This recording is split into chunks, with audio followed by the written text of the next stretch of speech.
How would you view the cross? If Jesus were here today, hanging before us on the cross, what would you do? How would you react? Would you be embarrassed? Curious?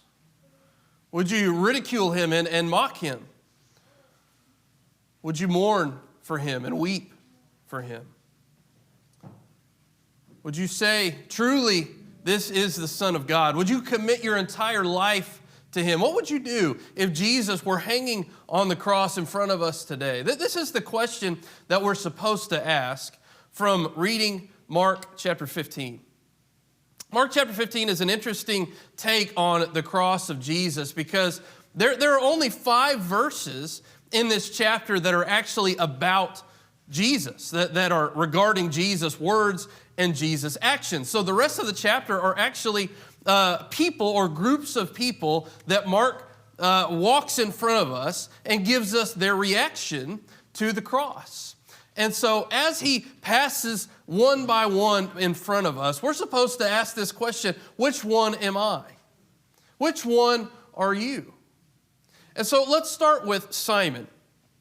Simon here in Mark chapter 15, we'll start in verse 20 and 21. 20 kind of reminds us of the scene, right? When they had mocked him, they stripped him of the purple cloak they had put on him earlier and put his clothes on him, and they led him out to crucify him. Verse 21 says, they compelled a passerby, Simon of Cyrene, who was coming in from the country, the father of Alexander and Rufus, to carry his cross.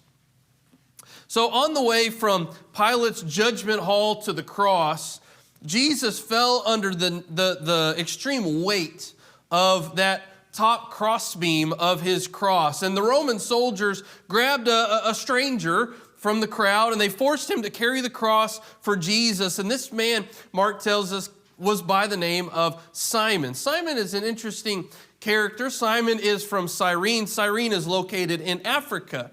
And that tells us that he'd come a long way to be where he was that day. Probably he was there like most other people would have been there to observe the Passover. But as you can imagine, at that moment that Simon is pulled out of the crowd to be forced to carry the cross of Jesus, don't you know that he regretted making that trip? And yet, the Bible may indicate that this was a pivotal moment in the life of Simon. It's interesting, and I won't claim that this is for certain, but this event may have made a tremendous impact on the life of Simon. And there are a few things that we can use to say that may be true. Acts chapter 13, verse 1 gives us a list of Christians, specifically certain men who are members of the church at Antioch. And there's a guy in that list, Acts 13 and verse 1, Simeon called Niger, that it could be that this man is the same Simon here on this list. Now, also, Mark tells us that Simon was the father of Alexander and Rufus. Now, why would Mark give us that information, except that Alexander and Rufus must have been known to the Gentile readers who were going to read Mark's gospel. And then add to that Romans 16, where Rufus is mentioned. Paul mentions a Rufus who had been a close working associate of his. If it's true, it could be the same Rufus who was there related to Simon. What this means is that Simon may actually have become a Christian because of this very moment that he was forced to carry the cross of Jesus there in Mark chapter 15. And whether that's true or not, the point that Mark makes, the question we're supposed to ask is, what about you? Are you like Simon? Do you find yourself like Simon, someone who has been kind of forced into an interaction with Jesus, maybe by your parents or your grandparents? Maybe you've been dragged into an interaction with Jesus. Do you maybe regret it? Will you use it as an opportunity to make a change? Will you use it as an opportunity to commit your life to Jesus. Maybe that was you at one time. Is that you now? How do you view the cross? The Roman soldiers are also pulled before us in Mark's Gospel. Mark chapter 15, verse 22 to start. They brought him to the place called Golgotha, which means place of the skull. And they offered him wine mixed with myrrh, but he did not take it. And they crucified him and divided his garments among them, casting lots for them to decide what each should take. So again, Mark is presenting to us people or groups of people who are around the cross, these faces around the cross. And one of those groups of people gathered around the foot of the cross itself were these soldiers. These soldiers who were the ones responsible for putting Jesus on the cross. Now remember what's going on. This is a time of turbulence. This is a time of trouble, of unrest in Palestine.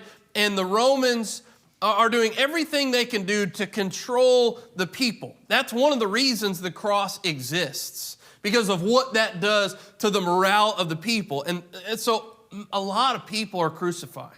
Many people are being crucified at this time in this area. And undoubtedly, these soldiers have crucified they have a lot of experience in doing what they did to Jesus that day.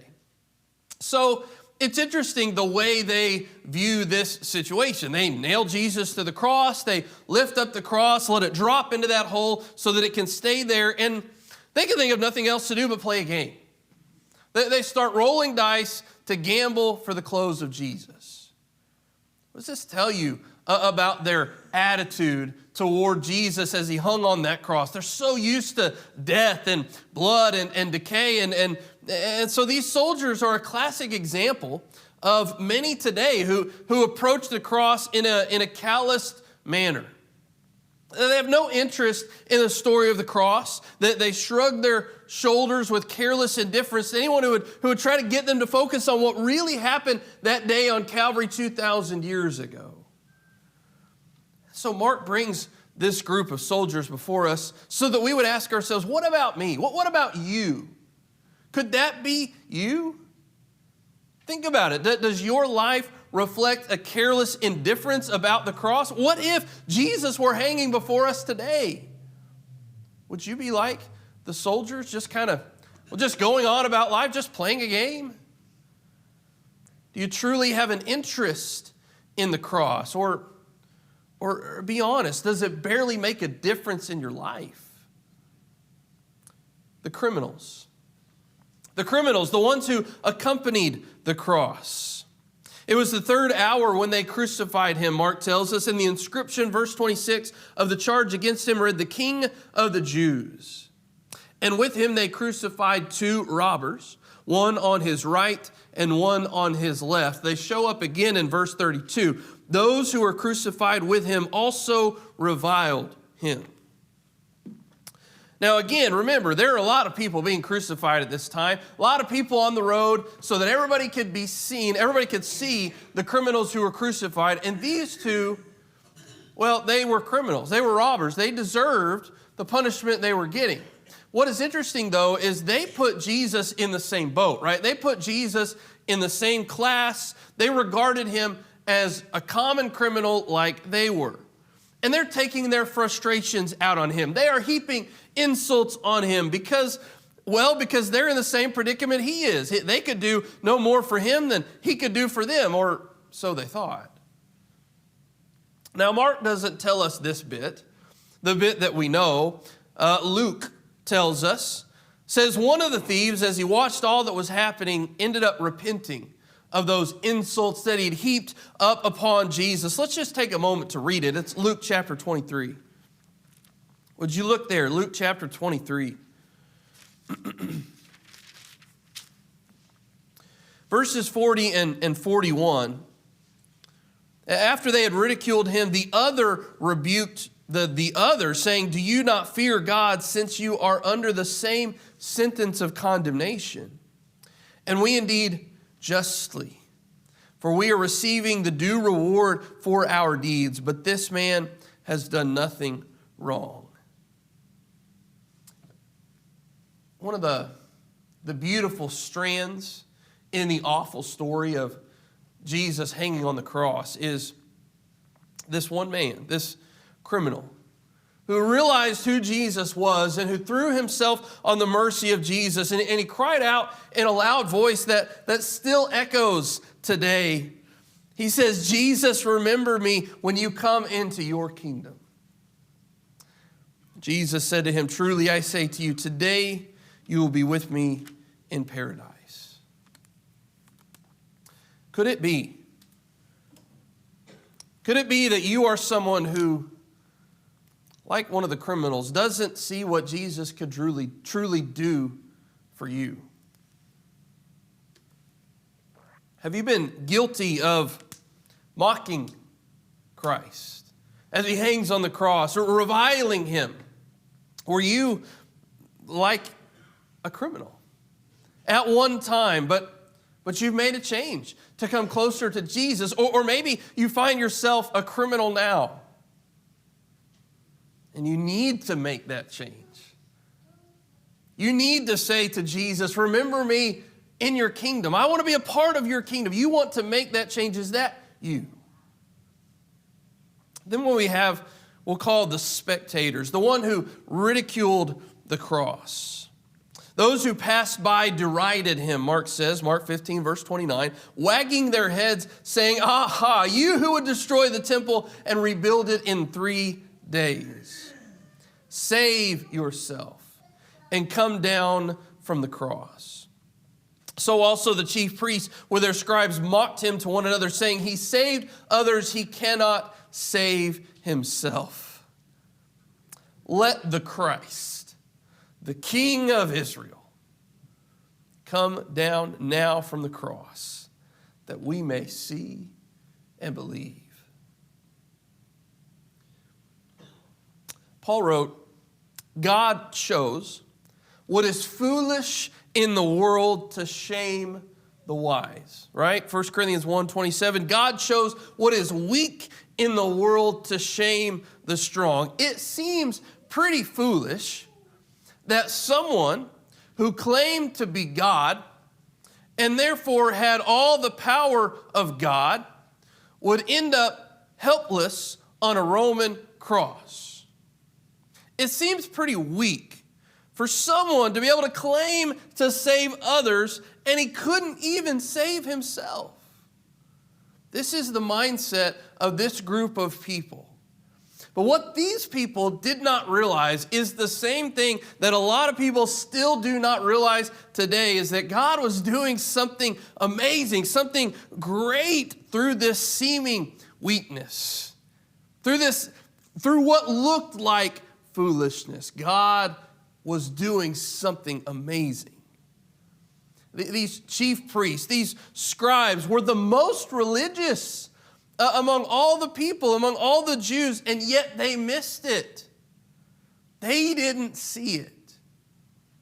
Now, Mark brings to our attention this group of people because they are not unlike so many today. There are many people who claim to be godly, who claim to be Christian people, and yet they insult Christ the most through their disobedience, through their twisting of his word, through their false teaching, through the fact that they don't live what Jesus teaches. And so Mark presents this group of people, the spectators who ridicule Jesus, to make us ask, what about me? What about you? Would you be found ridiculing Christ on the cross? Is it true that you would laugh at him out of disbelief? Does your life make a mockery of Jesus as he hangs on the cross? Another group of people, or rather one man, we'll call him the nameless man, that Mark presents to us, is pointed out here. We'll pick up in verse 33. It says that when it was the 6th hour, or when the 6th hour had come, there was darkness over the whole land until the 9th hour. the middle of the day, right? 12 to 3. And at the 9th hour, Jesus cried out with a loud voice, Eloi, Eloi, lama sabachthani, which means, my God, why have you forsaken me? Some of the bystanders hearing it said, behold, he is calling Elijah, and someone, a nameless man, ran and filled a sponge with sour wine, put it on a reed, and gave it to him to drink, saying, wait, let us see whether Elijah will come to take him down. Now, Mark points out this man, this nameless man. He's shown to us in verse 36. This man, among all the bystanders, among all the people just hanging around that day and doing the different things that they're doing, this man is pointed out as also being interested in what is happening to Jesus. He's just another one of the bystanders, but he enters the picture when Jesus says those words, Eloi, Eloi, lama sabachthani. Those are the Hebrew words Jesus was speaking, and they sounded like Elijah to those who were standing there. And so they say maybe he's talking to Elijah. Maybe Elijah is going to come and remove him from the cross. And that's when this man decides to bring him something to drink. Now, at first glance, it might appear that this man is moved with compassion. Maybe that's his reaction to the cross. So he runs and he goes, gets vinegar, he puts it on a sponge, he raises it up to the mouth of Jesus. Maybe he's trying to relieve some of the suffering by offering him a kind of anesthetic to dull the pain. He's just trying to ease Jesus' thirst. But if you look closely, you'll see that this man's motive is not compassion at all. We remember what Bob Stancil taught us about the sponge. But also this man, the purpose of what he is doing is not out of compassion, it's out of curiosity. Because remember what they had just said, that maybe Elijah is going to come, right? And so he's saying, let us delay his death and find out what happens. Let's see if Elijah will come and get him. That would be a sight to behold. So he gives Jesus the sponge with vinegar on it so that he might not die as quickly. We would say that this man was moved not by compassion, but by curiosity. And this man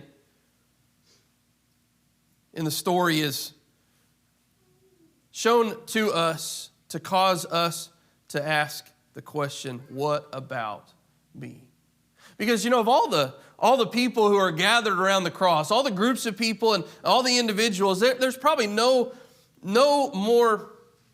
person more characteristic of our time, with an attitude more characteristic of our time than just sort of this cheap, thrill-seeking desire for excitement that this man exhibited, this curiosity that this man exhibits. And so what about you? Are you filled, would you say that you're filled with compassion for Christ and his cause, or are you just kind of curious? Now, at this point, Jesus dies in Mark's account. And Mark is not done. Mark presents to us still 3 more groups of people, but there's an interesting shift in the groups that he presents. After the death of Jesus, no more word is mentioned about anyone mocking or insulting or reviling Jesus. The people who come to the forefront at his death or after his death are those who loved him, those who admired him, those attitudes with which we would want to display. And the first now is the centurion, the one who acknowledged the cross. We pick up in verse 37 where Mark tells us that Jesus uttered a loud cry and breathed his last. And the curtain of the temple was torn in two from top to bottom. And when the centurion who stood facing him saw that in this way he breathed his last, he said, truly this man was the Son of God. Now, we know nothing about the centurion, except what we know about any centurion. He is a part of what we might call the most godless army the world has ever known. He was probably a middle-aged man who had known several years of hard service for the kingdom of Rome and who had been elevated to this position out of that service and that time. We can also assume that the business of crucifixion was nothing new to this man. He had seen many crucified. Maybe he even spent some of those years crucifying them himself. But he had seen the reckless criminal put on the cross, the coarse murderer, the political assassin hanging on the cross, but something about Jesus stood out. He saw in Jesus a moral perfection that set him apart from all the other people he'd seen die in the same exact way. And the insults, right? The ridicule that was hurled at Jesus as he hung on the cross would have made any other person, any other soldier, boil with rage and anger. The same insults were met by Jesus, not with rage and anger, but with self-control, with love. And so something about what the centurion saw seized him with a deep conviction, and he broke through the stillness of this awful moment of the death of Jesus with those strong soldier-like words. Truly this man was the Son of God.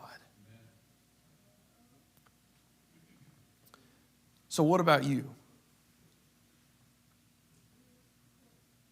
Have you, being a ruthless, sinful person, seen something in Jesus that made you consider your entire life?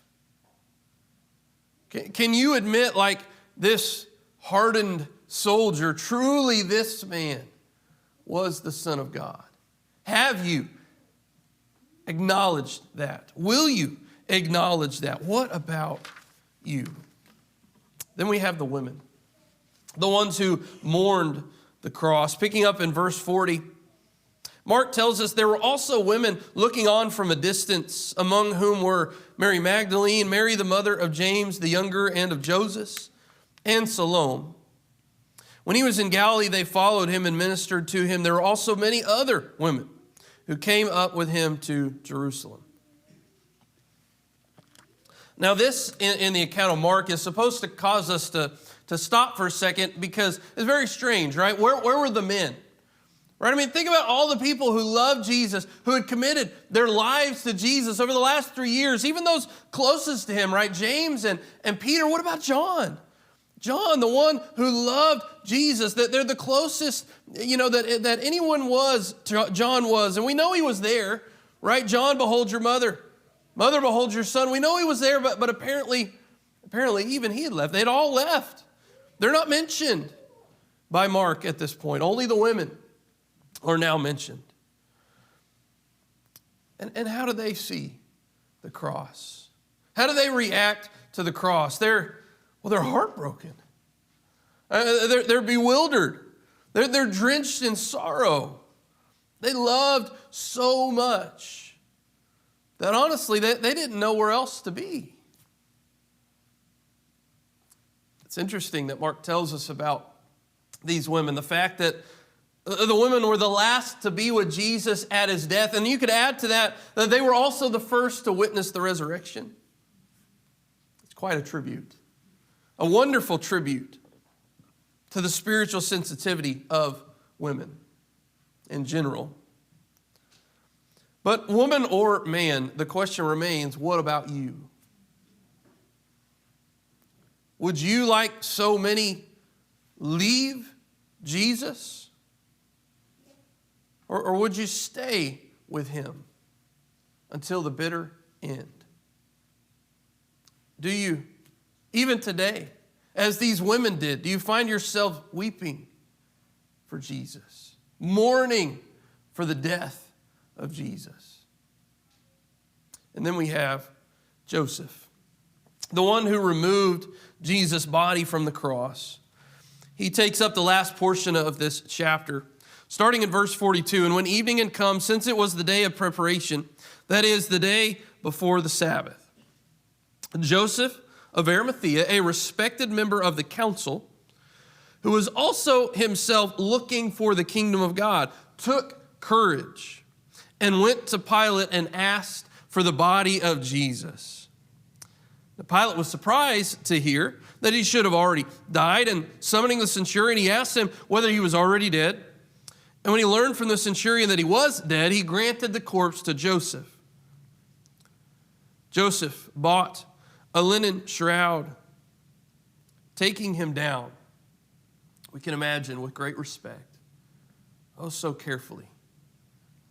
He wrapped him in a linen shroud, laid him in a tomb that had been cut out of the rock. He rolled a stone against the entrance of the tomb. Mary Magdalene and Mary, the mother of Joseph, saw where he was laid. John 19:38 tells us a little bit more about this man, Joseph. Joseph was a secret disciple of Jesus. There were some of those.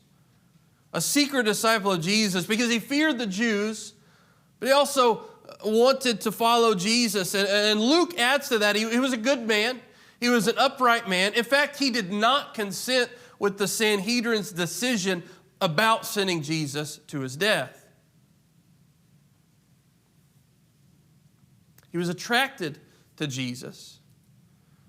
Maybe we could even say he wanted to be committed to Jesus, but he was afraid to come out into the open. He may not have been in agreement with the Sanhedrin, but he certainly didn't stand up for Jesus, speak out in defense of Jesus that day. How often does that still happen?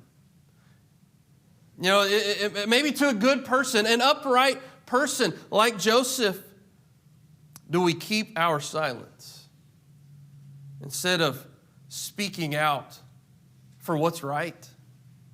Instead of standing up for Jesus, for the way of Jesus? But something about the sight of Jesus on the cross stirred up the emotion and the conviction that Joseph needed to act. Probably was full of shame and penitence. Why did I refuse to be identified with Jesus for so long? I mean, why did it take me this long?